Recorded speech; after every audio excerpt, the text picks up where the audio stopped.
देशभरातील औषध विक्रेत्यांनी आज विविध मागण्यांसाठी एक दिवसीय बंद पुकारला असून अनेक ठिकाणी औषधांची दुकाने बंद ठेवण्यात आली आहेत.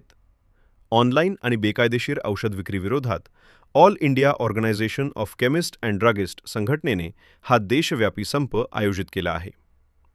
केमिस्ट संघटनांच्या मते ऑनलाईन औषध विक्रीमुळे छोट्या औषध विक्रेत्यांवर मोठा आर्थिक परिणाम होत आहे.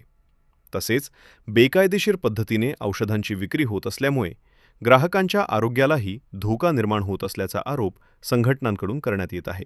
आज संबंध भारतातल्या 37 राज्य आणि केंद्रशासित प्रदेशामध्ये आमचे 12.5 लाख रिटेल आणि होलसेलर आज बंद आहेत. आमच्या प्रमुख मागण्या आहेत की जे बेकायदेशीर online sale of medicine drug and कॉस्मेटिकच्या अंतर्गत होतोय हा बंद करावा.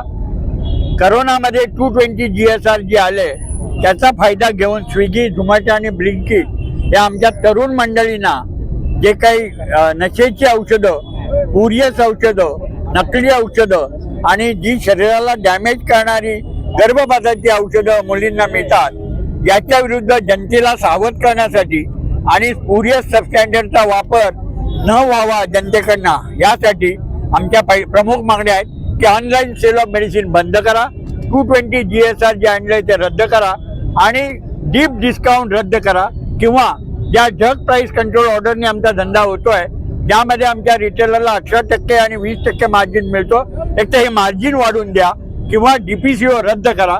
आमच्या ह्या मागण्या आहेत.